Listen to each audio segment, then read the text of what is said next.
Hi hello ನಮಸ್ಕಾರ SSLC at ಪರೀಕ್ಷೆ YouTube ಚಾನಲ್ಗೆ ತಮಗೆ ಆತ್ಮೀಯವಾದ ಸ್ವಾಗತ. ನಾನು ನಿಮ್ಮ mathematics teacher Karthik. So students, ಈ ವಿಡಿಯೋ ಅಲ್ಲಿ ನಾವೇನ ನೋಡ್ತಾ ಇದೀವಿ ಅಂದರೆ ಸಮ್ ಅಪ್ಲಿಕೇಶನ್ಸ್ ಆಫ್ ಟ್ರಿಗ್ನೋಮೆಟ್ರಿಯ LBA ಕ್ವೆಶ್ಚನ್ಸ್. ಸೊ ಈ LBA ಕ್ವೆಶ್ಚನ್ಸ್ ಅಲ್ಲಿ 2 ಮಾರ್ಕ್ಸಿನ ಕ್ವೆಶ್ಚನ್ಸ್ನ ನಾವು ನೋಡ್ತಾ ಇರೋದು. ಸೊ ನೀವು LBA ಅಲ್ಲಿ 2 ಮಾರ್ಕ್ಸ್ ಅಲ್ಲಿ ಸಮ್ ಅಪ್ಲಿಕೇಶನ್ಸ್ ಆಫ್ ಟ್ರಿಗ್ನೋಮೆಟ್ರಿ ಚಾಪ್ಟರ್ನ ನೋಡಿದ್ರೆ ಟೋಟಲ್ ಆಗಿ 5 ಪ್ರಶ್ನೆಗಳಿದಾವೆ. ಸೊ ಈ 5 ಪ್ರಶ್ನೆಗಳಲ್ಲಿ ನಾವು ಓನ್ಲಿ ಡಿಫಿಕಲ್ಟ್ ಕ್ವೆಶ್ಚನ್ಸ್ನ ಸಾಲ್ವ್ ಮಾಡ್ತಾ ಇದ್ದೀವಿ. ಸೊ ಇಟ್ಸ್ ವೆರಿ ಆಬ್ವಿಯಸ್ ಅಲ್ವಾ? ಸೊ ಕಷ್ಟ ಆಗಿರುವ ಕ್ವೆಶ್ಚನ್ಸ್ನ ಸಾಲ್ವ್ ಮಾಡಿ ಅರ್ಥ ಮಾಡ್ಕೊಂಡ್ರೆ ಈಸಿ ಮತ್ತು ಆವ್ರೇಜ್ ಯಾರು ಬೇಕಾದರೂ ಮಾಡ್ಬೋದು, ರೈಟ್? ಸೊ ಹಾಗಾಗಿ ನಾವು ಡಿಫಿಕಲ್ಟ್ ಕ್ವೆಶ್ಚನ್ಸ್ನ ಸಾಲ್ವ್ ಮಾಡ್ತಾ ಇದ್ದೀವಿ. ಸೊ 5 ಕ್ವೆಶ್ಚನಲ್ಲಿ 3 ಡಿಫಿಕಲ್ಟ್ ಇದೆ. ಸೊ ಆ 3 ಕ್ವೆಶ್ಚನ್ ನಾನು ಇಲ್ಲಿ ಸಾಲ್ವ್ ಮಾಡ್ತಿದ್ದೀನಿ. ಮಿಕ್ಕಿದ 2 ಕ್ವೆಶ್ಚನ್ಗಳು ನೀವು ಟ್ರೈ ಮಾಡಿ ಕಮೆಂಟ್ ಸೆಕ್ಷನಲ್ಲಿ ಆನ್ಸರ್ಗಳನ್ನ ತಿಳಿಸಿ. ಸೊ ನಾನು ತುಂಬ 100% ಕಾನ್ಫಿಡೆನ್ಸ್ ಆಗಿದ್ದೀನಿ. ಸೊ ಈ ಪ್ರಶ್ನೆಗಳು ನಿಮಗೆ ಅರ್ಥ ಆದರೆ ಆ ಪ್ರಶ್ನೆಗಳನ್ನ ನೀವು ಆರಾಮಾಗಿ ಮಾಡ್ಬೋದು ಅಂತ. ಮತ್ತು ಇನ್ನೊಂದು ಪಾಯಿಂಟ್ ಹೇಳಬೇಕಂದ್ರೆ ಸಮ್ ಅಪ್ಲಿಕೇಶನ್ಸ್ ಆಫ್ ಟ್ರಿಗ್ನೋಮೆಟ್ರಿಯಿಂದ ಸ್ಟೂಡೆಂಟ್ಸ್ ನಿಮ್ಮ ಬೋರ್ಡ್ ಎಕ್ಸಾಮಿನೇಷನಲ್ಲಿ ಇದರ ಬ್ಲೂ ಪ್ರಿಂಟ್ ಅಥವಾ ಇದರ ವೇಟೇಜ್ ಎಷ್ಟಿದೆ ಅಂದರೆ 5 ಮಾರ್ಕ್ ಇರುತ್ತೆ. ಸೊ ಸಾಮಾನ್ಯವಾಗಿ 5 ಮಾರ್ಕ್ನ ಅವ್ರು ಕೇಳಬೇಕಂದ್ರೆ 2+3 ಕೇಳ್ತಾರೆ. ಅಂದರೆ ಒಂದು 2 ಮಾರ್ಕಿನ ಪ್ರಶ್ನೆ, ಒಂದು 3 ಮಾರ್ಕಿನ ಪ್ರಶ್ನೆ, ಅಥವಾ 4+1 ಕೇಳ್ತಾರೆ. ಅಂದರೆ ಒಂದು 4 ಮಾರ್ಕಿನ ಪ್ರಶ್ನೆ, ಒಂದು 1 ಮಾರ್ಕಿನ ಪ್ರಶ್ನೆ ಅಥವಾ ಸಿಂಪಲ್ ಪ್ರಶ್ನೆ ಕೇಳ್ತಾರೆ, ಅಥವಾ 5 ಮಾರ್ಕಿನ ಒಂದು ಪ್ರಶ್ನೆ ಕೇಳ್ತಾರೆ. ಸೊ ಈ 3 ಪಾಸಿಬಿಲಿಟಿಗಳಿದ್ದಾವೆ. ಸೊ ಈ 3ಅಲ್ಲಿ ನಮ್ಗೆ ಯಾವ್ದು ಸಿಗುತ್ತೆ? 2+3 ಸಿಗುತ್ತಾ, 4+1 ಸಿಗುತ್ತಾ, ಅಥವಾ ಓನ್ಲಿ 5 ಸಿಗುತ್ತಾ ಅಂತ ನಮಗೆ ಗೊತ್ತಿಲ್ಲ. ಸೊ ಈ 3 ಪಾಸಿಬಿಲಿಟಿಗಳಿದ್ದಾವೆ. ಯಾವುದು ಬರುತ್ತೆ ನಿಮ್ಮ ಬೋರ್ಡ್ ಎಕ್ಸಾಮಿನೇಷನ್ಗೆ ಯಾರಿಗೂ ಗೊತ್ತಿಲ್ಲ. ಸೊ ನಮ್ಮ ಕೆಲಸ ಏನು? ನಾವು ಎಲ್ಲದಕ್ಕೂ ರೆಡಿಯಾಗಿರಬೇಕು. ಸೊ ಇದರಲ್ಲಿ ಮೊದಲನೇದು ಯಾವುದಪ್ಪ ಅಂದರೆ 2+3. ಈ 2 ಇದೆ ನೋಡಿ, ಆ 2ನ ನಾನಿಲ್ಲಿ ಸಾಲ್ವ್ ಮಾಡ್ತಾ ಇದ್ದೀನಿ. ಓಕೆ, ಹೇಳೋಕ್ಕಾಗಲ್ಲ. ನಿಮ್ಮ ಎಕ್ಸಾಮಿನೇಷನ್ ಬರೀ 4 ಮಾರ್ಕ್ಸ್ ಕೇಳ್ಬೋದು ಅಥವಾ ಬರೀ 5 ಮಾರ್ಕ್ಸ್ ಕೇಳ್ಬೋದು, ರೈಟ್? ಅವೆರಡು ಇದಾವೆ ಚಾನ್ಸ್. ಬಟ್ 2 ಮಾರ್ಕ್ಸ್ ಕೇಳಿದ್ರೆ ಏನು ಮಾಡ್ತೀರಾ ಅವಾಗ, ಅಲ್ವಾ? ಸೊ ಹಾಗಾಗಿ 2 ಮಾರ್ಕಿನ ಡಿಫಿಕಲ್ಟ್ ಕ್ವೆಶ್ಚನ್ಸ್ ಆಫ್ LBAನ ನಾವು ಸಾಲ್ವ್ ಮಾಡೋಣ ಅಂತ ಹೇಳ್ತಾ, ಮೊದಲನೇ ಪ್ರಶ್ನೆ ಏನಿದೆ ನೋಡೋಣ. ಇದೆ ನಮ್ಮ ಪ್ರಶ್ನೆ ನಂಬರ್ 1. ಸೊ LBA ಅಲ್ಲಿ ಇದನ್ನು ನೋಡಿ, both English and Kannada medium ಎರಡೂ ಹಾಕಿದ್ದೀನಿ ನಾನು. ಸೊ ಇಲ್ಲಿ ನೀವು ಡಿಫಿಕಲ್ಟ್ ಲೆವೆಲ್ನ ನೋಡ್ಬೋದು. ಸೊ ಹೇಳಿರೋ ಥರ ಡಿಫಿಕಲ್ಟ್ ಇಲ್ಲ, ಇದರಲ್ಲಿ ಆವ್ರೇಜ್ ಇದ್ದಾವೆ. ಸೊ ಡಿಫಿಕಲ್ಟ್ ಇದ್ದರೆ ನಾನು 100% ಡಿಫಿಕಲ್ಟ್ನೇ ಚೂಸ್ ಮಾಡ್ತಾ ಇದ್ದೆ. ಸೊ ನಾನು ಮುಂಚೆ ಡಿಫಿಕಲ್ಟ್ ಅಂತ ಬೈ ಮಿಸ್ಟೇಕ್ ಆಗಿ ಬರೀ ಆವ್ರೇಜ್ ಕ್ವೆಶ್ಚನ್ಗಳಿದ್ದಾವೆ. ಸೊ 2 ಮಾರ್ಕ್ಸ್ ಚಿಕ್ಕ ಪ್ರಶ್ನೆ ಅಲ್ವಾ, 2 ಮಾರ್ಕ್ ಕಡಿಮೆ ಮಾರ್ಕ್ಸು. ಸೊ ಆವ್ರೇಜ್ ಆಗಿದ್ದಾವೆ. ಬಟ್ ನೀವು 3, 4, 5 ಮಾರ್ಕ್ಸ್ ನೋಡಿದ್ರೆ ಅಲ್ಲಿ ನಿಮಗೆ ಕೆಲವು ಡಿಫಿಕಲ್ಟ್ ಕ್ವೆಶ್ಚನ್ಸ್ಗಳು ಸಿಗ್ತವೆ, ರೈಟ್? ಸೊ ಆ ಕ್ವೆಶ್ಚನ್ಸ್ಗೂ ನಿಮಗೆ ಸೊಲ್ಯೂಷನ್ ಬೇಕು, ಎಕ್ಸ್ಪ್ಲನೇಷನ್ ಬೇಕು ಅಂದರೆ ಏನು ಮಾಡಬೇಕು ನೀವು ಅಂತ ನಾನು ಹೇಳ್ತೀನಿ, ಅದನ್ನು ಫಾಲೋ ಮಾಡಿ, ರೈಟ್? ಓಕೆ ಸ್ಟೂಡೆಂಟ್ಸ್, ರೆಡಿನಾ? ಸೊ LBAನ ಕ್ವೆಶ್ಚನ್ ನಂಬರ್ ಕೂಡ ಹಾಕಿದ್ದೆ, ನೀವು ನೋಡ್ಬೋದು, both Kannada and English. So diagram ಒಂದೇ, ಎರಡಕ್ಕೂ ಚೇಂಜ್ ಆಗೋದಿಲ್ಲ. So let's start with this question. So ಮತ್ತೆ ನಾನು ಹೇಳ್ದಂಗೆ ಈ ಸಮ್ ಅಪ್ಲಿಕೇಶನ್ಸ್ ಆಫ್ ಟ್ರಿಗ್ನೋಮೆಟ್ರಿಯಲ್ಲಿ ಈ ಕಾನ್ಸೆಪ್ಟು ತುಂಬ ಇಂಪಾರ್ಟೆಂಟ್ ಆಗುತ್ತೆ. ಯಾವ ಕಾನ್ಸೆಪ್ಟ್ ಇದು? Specific angles of trigonometric ratios. Okay, so ಇದನ್ನು ರೆಫರೆನ್ಸ್ ಆಗಿ ಇಟ್ಕೊಳ್ತಾ ಕ್ವೆಶ್ಚನ್ನ ಸಾಲ್ವ್ ಮಾಡೋದಕ್ಕೆ ಸ್ಟಾರ್ಟ್ ಮಾಡೋಣ, ಬನ್ನಿ. ಸೊ ಏನಿದೆ ಪ್ರಶ್ನೆಯಲ್ಲಿ ಕೊಟ್ಟಿದ್ದಾರೆ, find the diameter of the circular base. So ನಾವು ಡಯಾಮೀಟರ್ನ ಕಂಡುಹಿಡಿಬೇಕು. Okay, diameter of the circular base of a right circular cone. ಇದು ನಮ್ಮ right circular cone. Right circular cone ಅಂದ್ರೆ ಎಲ್ಲಿದೆ? ಇಲ್ಲಿದೆ ನೋಡಿ, right angle. Okay, right circular cone whose slant height is. Slant height ಅಂದ್ರೆ ಏನಪ್ಪ?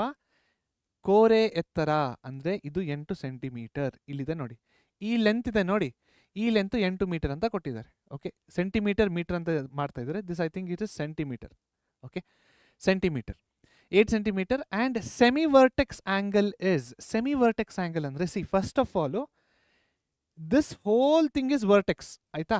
ಇಲ್ಲಿಂದ ಹಿಡಿದು ಇಲ್ಲಿವರೆಗೂ ಇದಕ್ಕೆ ನಾವೇನಂತ ಕರಿತೀವಿ? ವರ್ಟೆಕ್ಸ್ ಅಂತ ಕರಿತೀವಿ. ಓಕೆ, ಇವಾಗ ಸೆಮೈ ವರ್ಟೆಕ್ಸ್ ಇಲ್ಲಿ ಕಾಣಿಸ್ತಿದೆ ನೋಡಿ. ಸೆಮೈ ವರ್ಟೆಕ್ಸ್ ಅಂದ್ರೆ ಏನು? ಇದರ ಅರ್ಧ. ಓಕೆ, ಸೊ ಅರ್ಧ ಅಂದರೆ ಈ ಆ್ಯಂಗಲ್ ಮಾತ್ರ. ಸೊ ಈ ಆ್ಯಂಗಲ್ ಎಷ್ಟಂತ ಕೊಟ್ಟಿದ್ದಾರೆ? 60 ಡಿಗ್ರಿ ಅಂತ ಕೊಟ್ಟಿದ್ದಾರೆ. ನಾವು ಏನನ್ನ ಕಂಡುಹಿಡಿಯಬೇಕು? ನಾವು ಕಂಡುಹಿಡಿಯಬೇಕಾಗಿರೋದು ಡಯಾಮೀಟರ್, ರೈಟ್? ಅರ್ಥ ಆಯ್ತಾ ಪ್ರಶ್ನೆ? ಕನ್ನಡದಲ್ಲಿ ಒಂದ್ಸತಿ ಓದೋಣ. ಚಿತ್ರದಲ್ಲಿ ತೋರಿಸಿರುವಂತೆ ಒಂದು ಶಂಕುವಿನ ಓರೆ ಎತ್ತರ 8 ಸೆಂಟಿಮೀಟರ್ ಆಗಿದೆ. ಅದರ ಅರ್ಧ ಶಂಕುನವು 60 ಡಿಗ್ರಿ ಆದಾಗ ಶಂಕುವಿನ ಪಾದದ ವ್ಯಾಸವನ್ನು ಅಂದರೆ ಡಯಾಮೀಟರ್ ವ್ಯಾಸವನ್ನು ಕಂಡುಹಿಡಿಯಿರಿ ಅಂತ ಹೇಳ್ತಾ ಇದ್ದಾರೆ. ಓಕೆ, ಸೊ ಸ್ಟೂಡೆಂಟ್ಸ್, ಇವಾಗ ಕೋನನ್ನು ನೋಡಿದಾಗ ನಮಗೇನು ಗೊತ್ತಾಗುತ್ತೆ? ಇಲ್ಲಿಂದ ಹಿಡಿದು ಇಲ್ಲಿವರೆಗೂ ಇದಕ್ಕೆ ನಾವೇನಂತ ಕರಿತೀವಿ? ಇದಕ್ಕೆ ನಾವು ಡಯಾಮೀಟರ್ ಅಥವಾ ವ್ಯಾಸ ಅಂತ ಕರಿತೀವಿ. ಡಯಾಮೀಟರ್ ಅಥವಾ ವ್ಯಾಸ. ನಾವು ಇದನ್ನೇ ಕಂಡುಹಿಡಿಯಬೇಕಾಗಿರುತ್ತೆ. This is equal to question mark, ಆಯ್ತಾ? ಬಟ್ ನಮಗೆ ಈ ಟ್ರಯಾಂಗಲ್ ಮಾತ್ರ ಕೊಟ್ಟಿದ್ದಾರೆ ನಮಗೆ ನೋಡಿ, ಈ ಟ್ರಯಾಂಗಲ್ದು ಮಾತ್ರ ಕೊಟ್ಟಿದ್ದಾರೆ. ಸೊ ಈ ಟ್ರಯಾಂಗಲ್ ಅಂದರೆ ಟ್ರಯಾಂಗಲ್ ಎ ಬಿ ಸಿಯಲ್ಲಿ ಎ ಬಿ 8 ಮೀಟರ್ ಕೊಟ್ಟಿದ್ದಾರೆ, ಎ ಸಿ 8 ಮೀಟರ್ ಕೊಟ್ಟಿದ್ದಾರೆ, ಎ ಬಿ ಕೊಟ್ಟಿಲ್ಲ, ಬಿ ಸಿ ಕೊಟ್ಟಿಲ್ಲ, ಬಟ್ ಈ ಆ್ಯಂಗಲ್ನ 60 ಡಿಗ್ರಿ ಅಂತ ಕೊಟ್ಟಿದ್ದಾರೆ. ಸೊ ನಾವೇನು ಮಾಡಬೇಕು, ಈ ಲಂಬಕೋನ ತ್ರಿಕೋಣನ ತಗೋಬೇಕು, ಈ ರೈಟ್ ಆ್ಯಂಗಲ್ ಟ್ರಯಾಂಗಲ್ನ ಕನ್ಸಿಡರ್ ಮಾಡಬೇಕು. ಕನ್ಸಿಡರ್ ಮಾಡಿ ಟ್ರಿಗ್ನೋಮೆಟ್ರಿನ ಇದಕ್ಕೆ ಅಪ್ಲೈ ಮಾಡಿ ಈ ಎ ಬಿ ಎಲ್ ಲೆಂತ್ನ ಕಂಡುಹಿಡಿಬೇಕು. ಸೊ ಎ ಬಿ ಲೆಂತ್ ಏನಾಗುತ್ತೆ, ವಾಟ್ ಇಸ್ ದಿಸ್ ಸ್ಟೂಡೆಂಟ್ಸ್, ಇದೇನಾಗುತ್ತೆ, ಇದು ನಮ್ಮ ರೇಡಿಯಸ್ ಅಥವಾ ತ್ರಿಜ್ಯ ಆಗುತ್ತೆ. ಹೌದಾ, ರೇಡಿಯಸ್ ಅಥವಾ ತ್ರಿಜ್ಯ. ಡಯಾಮೀಟರ್ ಅಂದರೆ ಏನು, ಡಯಾಮೀಟರ್ ಅಂದರೆ 2 ಟೈಮ್ಸ್ ರೇಡಿಯಸ್. ವ್ಯಾಸ ಅಂದರೆ ತ್ರಿಜ್ಯದ 2 ಪಟ್ಟಿಗೆ ನಾವು ವ್ಯಾಸ ಅಂತ ಕರಿತೇವೆ. ಸೊ ನಾವೇನು ಮಾಡಬೇಕು, ಸಿಂಪಲ್ ಆಗಿ ಈ ರೇಡಿಯಸ್ ಒಂದನ್ನು ಕಂಡುಹಿಡಿದು ಬಿಟ್ರೆ ಮುಗೀತು ಅಷ್ಟೇ. ಸೊ ಡಯಾಮೀಟರ್ನ ನಾವು ಆಟೋಮೆಟಿಕ್ಕಾಗಿ ಕಂಡುಹಿಡಿಬೋದು. Correct, S. ಸೊ ನಾವೇನು ಮಾಡೋಣ ಈಗ, let's find out the radius. So ರೇಡಿಯಸ್ನ ಕಂಡುಹಿಡಿಯೋದಕ್ಕೆ ನಾವೇನು ಮಾಡೋಣ, let us write this triangle. So ಈ ಟ್ರಯಾಂಗಲ್ ಯಾವ ಥರ ಬರೆಯೋಣ, ಸೊ ಆನ್ಸರ್ ಇಲ್ಲಿ ಬರೀಬೇಕು, ಸ್ವಲ್ಪ ಕೆಳಗಡೆ ಇದೆ ಅದು. ನಾನೇನು ಮಾಡ್ತೀನಿ, ಇಲ್ಲೇ ಟ್ರಯಾಂಗಲ್ನ ಡ್ರಾ ಮಾಡ್ತೀನಿ.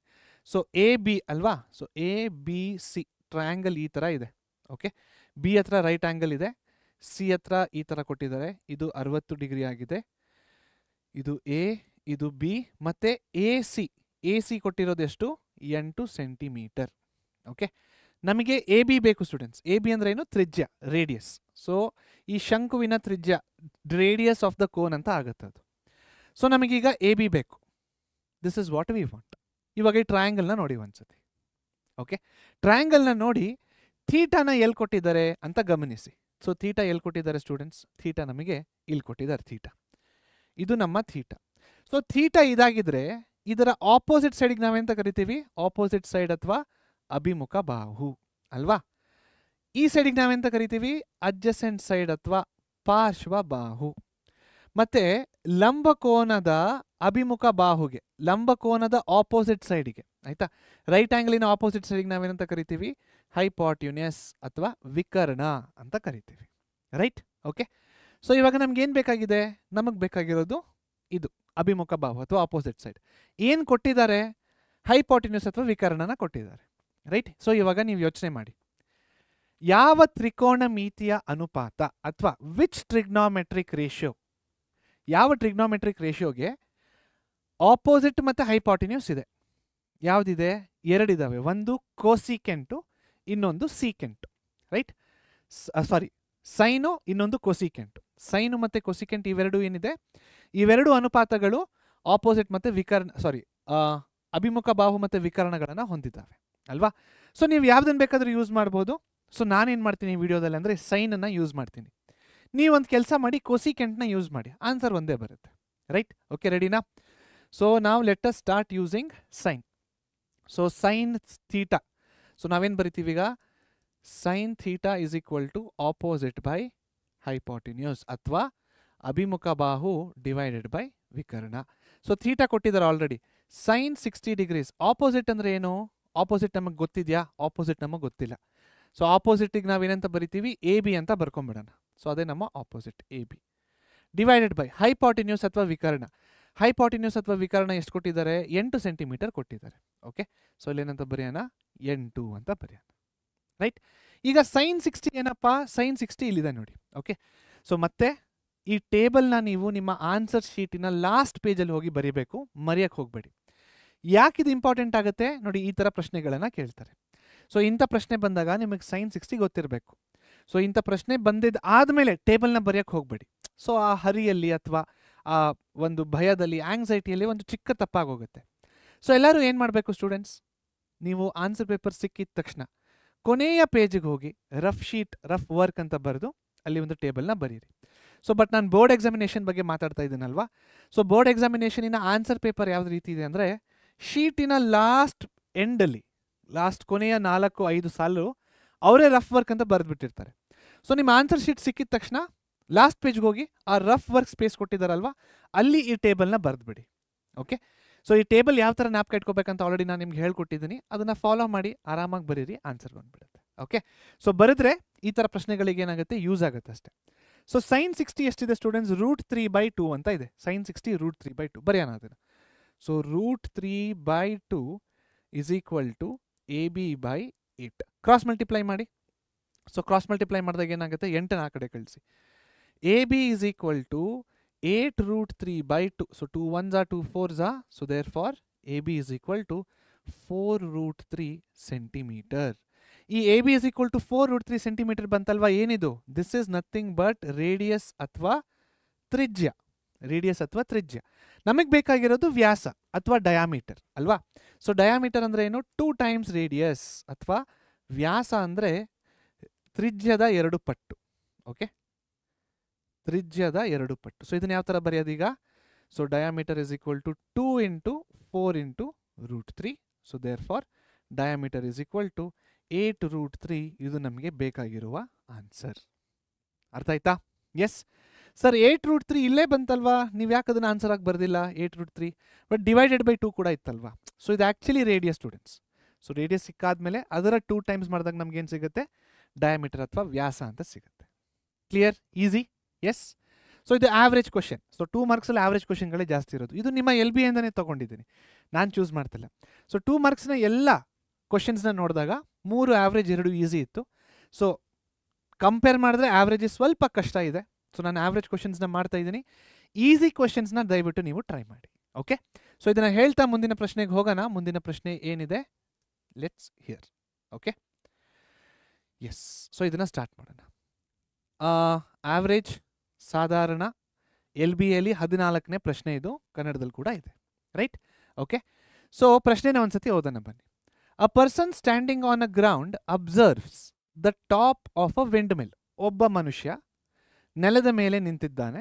ಅವನೇನು ಮಾಡ್ತಿದ್ದಾನೆ? ನಿಂತ್ಕೊಂಡಲ್ಲಿ ಒಂದು ವಿಂಡ್ ಮಿಲ್, ಆ ವಿಂಡ್ ಮಿಲ್ಲಿನ ಟಾಪ್ನ ನೋಡ್ತಾ ಇದ್ದಾನೆ.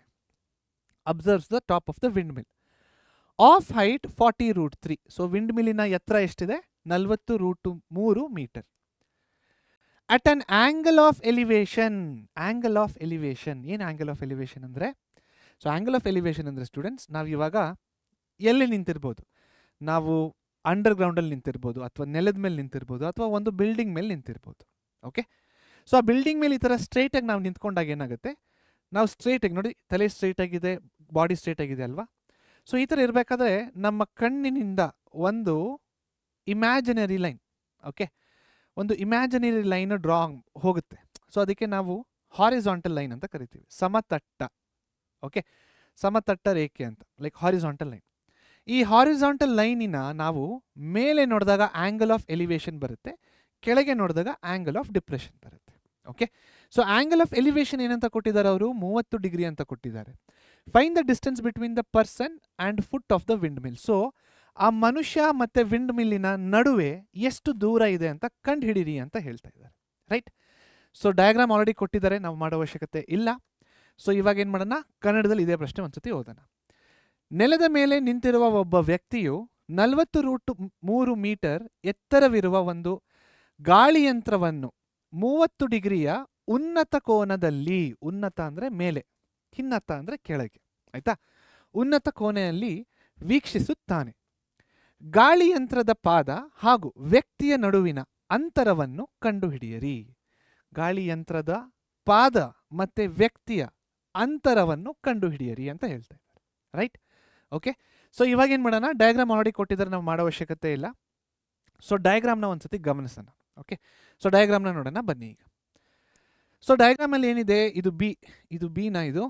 ಓಕೆ, ಇದು ಬಿ ಅಂತ ತಗೊಳ್ಳೋಣ. ಲೆಟ್ಸ್ ಟೇಕ್ ದಿಸ್ ಆಸ್, ಇದು ಇಲ್ಲಿದೆ ನೋಡಿ ಬಿ. ಓಕೆ, ಇದು ಇಲ್ಲಿ ಕೊಟ್ಟಿದ್ದಾರೆ, ಇದನ್ನ ಬಿ ಅಂತ ತಗೊಳ್ಳೋಣ. ಸೊ ಮನುಷ್ಯ ಎಲ್ಲಿ ನಿಂತ್ಕೊಂಡಿದ್ದಾನೆ? ಮನುಷ್ಯ ಇಲ್ಲಿ ನಿಂತ್ಕೊಂಡಿದ್ದಾನೆ.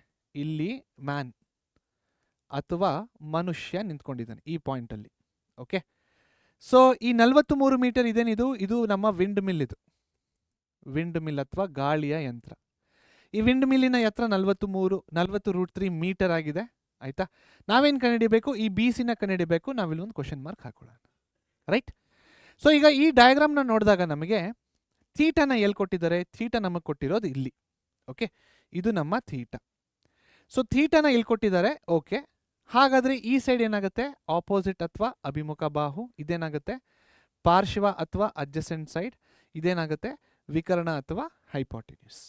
ಸೈಡ್ಸ್ಗಳನ್ನು ನೇಮ್ ಮಾಡ್ಕೊಂಡಿದ್ದೀವಿ. ಈ ಅಳತೆ ಕೊಟ್ಟಿದ್ದಾರೆ, ನಮಗಿದು ಬೇಕು, ಆಂಗಲ್ ಕೊಟ್ಟಿದ್ದಾರೆ. ಸೊ ಇವಾಗ ಎಲ್ಲರೂ ಯೋಚನೆ ಮಾಡಿ, ಯಾವ ಟ್ರಿಗ್ನೋಮೆಟ್ರಿಕ್ ರೇಷಿಯೋ ಅಥವಾ ಯಾವ ತ್ರಿಕೋಣಮಿತಿಯ ಅನುಪಾತ ಅಭಿಮುಖ ಬಾಹು ಮತ್ತೆ ಪಾರ್ಶ್ವ ಬಾಹುವನ್ನ ಹೊಂದಿರುತ್ತೆ. Which trigonometric ratio consists of the side opposite and adjacent side? So answer is very simple. ಏನು? ಆಪೋಸಿಟ್ ಮತ್ತು ಅಡ್ಜಸೆಂಟ್ ಸೈಡ್ ಇರುವ ಟ್ರಿಗ್ನೋಮೆಟ್ರಿಕ್ ರೇಷಿಯೋ ಯಾವ್ದಿದಾವೆ? ಎರಡಿದಾವೆ. ಒಂದು ಟ್ಯಾನ್, ಇನ್ನೊಂದು ಕಾಟ್. ಓಕೆ, ಸೊ ನೀವು ಯಾವ್ದನ್ನು ಬೇಕಾದರೂ ಯೂಸ್ ಮಾಡ್ಬೋದು. ನಾನಿಲ್ಲಿ ಏನು ಮಾಡ್ತೀನಿ, we will use tan. Okay, ನೀವು ಕಾಟ್ಗೆ ಟ್ರೈ ಮಾಡಿ, ಕಾಟ್ಗೂ ಬರುತ್ತೆ answer, don't worry. Okay, so ನಾನೀಗ ಟ್ಯಾನ್ ಥೀಟಾನ ಯೂಸ್ ಮಾಡ್ತೀನಿ ಸ್ಟೂಡೆಂಟ್ಸ್. ಟ್ಯಾನ್ ಥೀಟಾ ಅಂದರೆ ಏನು? ಟ್ಯಾನ್ ಥೀಟಾ ಅಂದರೆ ಅಭಿಮುಖ ಬಾಹು ಡಿವೈಡೆಡ್ ಬೈ ಪಾರ್ಶ್ವ ಬಾಹು ಅಥವಾ opposite by adjacent. So tan ಎಷ್ಟಿದೆ ಆ್ಯಂಗಲ್? ಇಲ್ಲಿ ಆ್ಯಂಗಲ್ ಕೊಟ್ಟಿರೋದು 30 ಡಿಗ್ರಿ. ಟ್ಯಾನ್ 30 ಎಷ್ಟು? 1/√3. Okay, so tan 30 is equal to ಅಭಿಮುಖ ಬಾಹು ಅಥವಾ ಆಪೋಸಿಟ್ ಸೈಡ್ ಕೊಟ್ಟಿದ್ದಾರೆ ನಮಗೆ. ಆಪೋಸಿಟ್ ಸೈಡ್ ಕೊಟ್ಟಿದ್ದಾರೆ 40√3. So 40√3 divided by adjacent side. Adjacent side ನಾವು ಇದನ್ನೇ ಕಂಡುಹಿಡಿಬೇಕಾಗಿರೋದು. ಸೊ ಇದಕ್ಕೆ ನಾವು BC ಅಂತ ಬರ್ಕೊಳ್ಳೋಣ. ಓಕೆ, ಟ್ಯಾನ್ 30 ಅಷ್ಟು 1/√3 ಇಸ್ ಈಕ್ವಲ್ ಟು 40√3ನ ಹಾಗೆ ಬರೀರಿ divided by BC. Cross multiply ಮಾಡಿ. ಈಗ ಕ್ರಾಸ್ ಮಲ್ಟಿಪ್ಲೈ ಮಾಡಿದಾಗ ಏನಾಗುತ್ತೆ? BC is equal to 40√3 into √3. ಅವಾಗ ಏನಾಗುತ್ತೆ? BC is equal to 40√3 the whole square, square root cancel ಆಗುತ್ತೆ. BC is equal to 43 is 120 metres. So 120 metre ಅಂತರ ಮನುಷ್ಯ ನಿಂತಿರುವ ಪಾಯಿಂಟ್ ಮತ್ತೆ ಆ ಗಾಳಿ ಯಂತ್ರದ ನಡುವೆ ಇರುವ ಅಂತರ 120 metre. The distance between the person standing on the ground and the foot of the windmill is 120 metres ಅಷ್ಟೇ. ಕ್ಲಿಯರ್? ಓಕೆ, ಅರ್ಥ ಆಯ್ತಲ್ವಾ? ಆವ್ರೇಜ್. ರೈಟ್, ನೆಕ್ಸ್ಟ್ ಮುಂದಿನ ಪ್ರಶ್ನೆಗೆ ಹೋಗೋಣ. ಮುಂದಿನ ಪ್ರಶ್ನೆ ಏನಿದೆ ನೋಡೋಣ ಒಂದ್ಸತಿ. ಓಕೆ, ಸೊ ಇದು ಕೂಡ ನೀವು ನೋಡ್ಬೋದು. ಆವ್ರೇಜ್, ಸಾಧಾರಣ, MQP ಅಂದರೆ ಮಾಡೆಲ್ ಕ್ವೆಶ್ಚನ್ ಪೇಪರ್, ಮಾದರಿ ಪ್ರಶ್ನೆ ಪತ್ರಿಕೆ. MQP ಅಂದರೆ ಮಾದರಿ ಪ್ರಶ್ನೆ ಪತ್ರಿಕೆ. ಓಕೆ, ಸೊ ಇಲ್ಲಿ ನೋಡಿ 15th ಒನ್ ಏನಿದೆ ಅಂತ. So from the top of the building, ಹಿಂದಿನ ಪ್ರಶ್ನೆಯಲ್ಲಿ ಮನುಷ್ಯ ಎಲ್ಲಿ ನಿಂತ್ಕೊಂಡಿದ್ದ? ನೆಲದ ಮೇಲೆ ನಿಂತಿದ್ದ. ಆಯ್ತಾ? ಇವಾಗ ಏನು ಮಾಡ್ತಿದ್ದಾನೆ ಮನುಷ್ಯ? ಒಂದು ಬಿಲ್ಡಿಂಗಿನ ಮೇಲೆ ನಿಂತಿದ್ದಾನೆ. ಆಯ್ತಾ? From the top of a building of height, ಆ ಬಿಲ್ಡಿಂಗಿನ ಹೈಟ್ ಎಷ್ಟಿದೆ?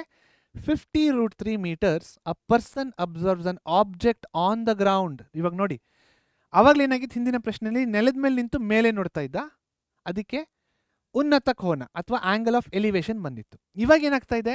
ಮನುಷ್ಯ ಬಿಲ್ಡಿಂಗ್ ಮೇಲೆ ನಿಂತು ಕೆಳಗೆ ನೋಡ್ತಾ ಇದ್ದಾನೆ, ಅಂದರೆ ಆಂಗಲ್ ಆಫ್ ಡಿಪ್ರೆಷನ್ ಅಥವಾ ಖಿನ್ನತ ಕೋನ ಅಂತ ಹೇಳ್ತೇವೆ ಅದಕ್ಕೆ. Okay, angle of depression is 60 degrees.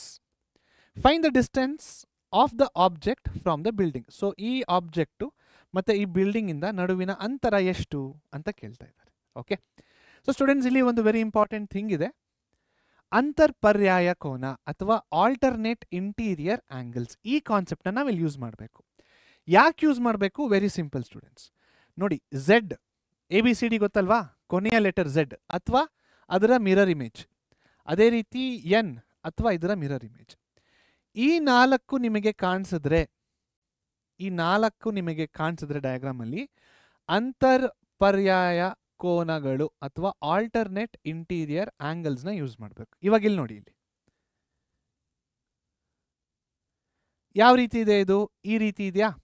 ಹಾಗಾದ್ರೆ ನಾನು ಏನು ಯೂಸ್ ಮಾಡಬೇಕು? ಅಂತರ್ಪರ್ಯಾಯ ಕೋನ ಅಥವಾ ಆಲ್ಟರ್ನೇಟ್ ಇಂಟೀರಿಯರ್ ಆಂಗಲ್ಸ್. ಏನು ಇದನ್ನೇ ಯೂಸ್ ಮಾಡೋದ್ರಿಂದ?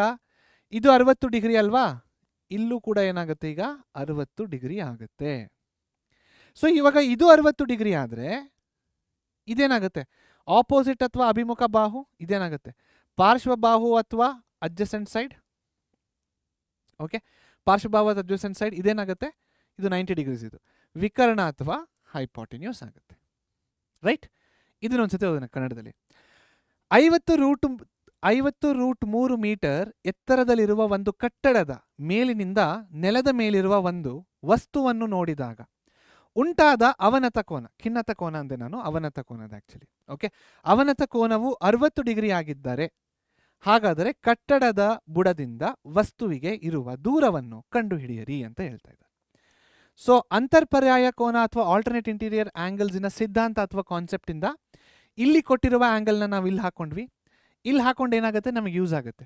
ಇದರ ಆಪೋಸಿಟ್ ಸೈಡ್, ಆಪೋಸಿಟ್ ಅಥವಾ ಅಭಿಮುಖ ಬಾಹು ಅಂತ ಕರಿತೀವಿ. ಇದಕ್ಕೆ ಪಾರ್ಶ್ವ ಬಾಹು ಅಥವಾ ಅಡ್ಜಸೆಂಟ್ ಸೈಡ್ ಅಂತ ಕರಿತೀವಿ. ಇದು ವಿಕರ್ಣ ಆಗುತ್ತೆ.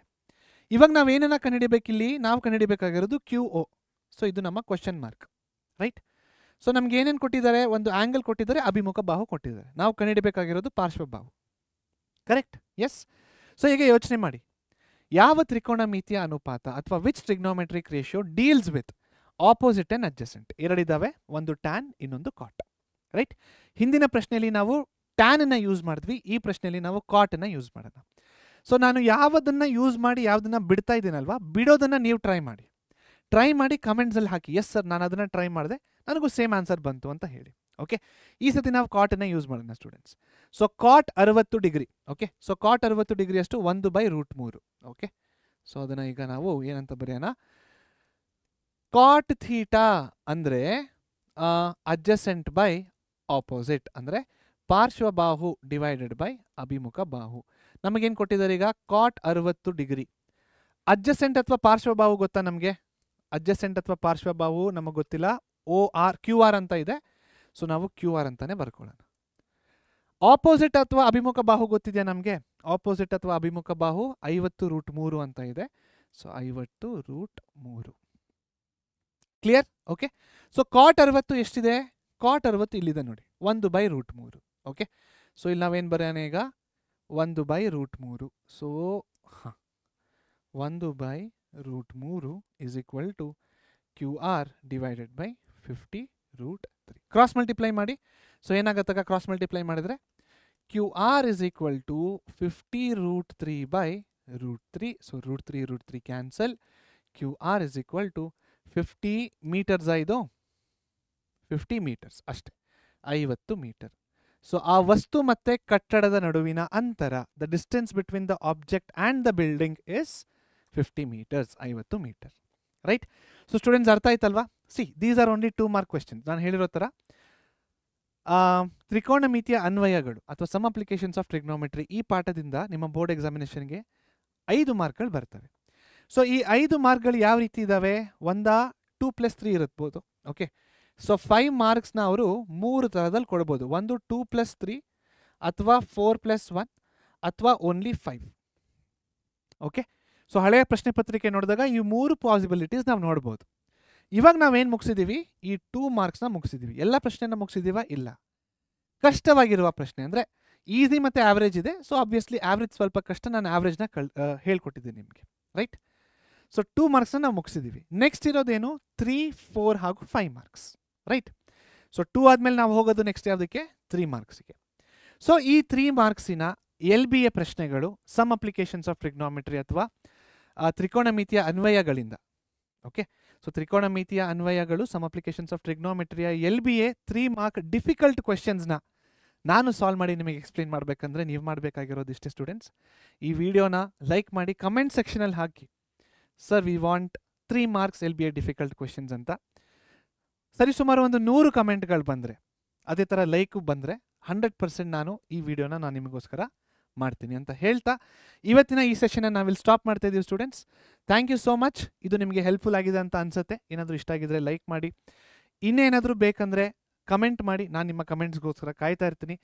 ಮತ್ತು ಕ್ವಶನ್ಸ್ನ ಟ್ರೈ ಮಾಡಿ, ಈಸಿ ಕ್ವಶನ್ಸ್ನ ಟ್ರೈ ಮಾಡಿ. ನಿಮ್ಮ ಬೋರ್ಡ್ ಎಕ್ಸಾಮಿನೇಷನ್ ತುಂಬ ಈಸಿ ಆಗುತ್ತೆ, ಇದು ಹೆಲ್ಪ್ ಆಗುತ್ತೆ. LBA ಮುಗಿಸಿದ್ದೀನಿ ಅನ್ನೋ ಒಂದು ಕಾನ್ಫಿಡೆನ್ಸ್ ನಿಮ್ಮಲ್ಲಿ ಬರುತ್ತೆ.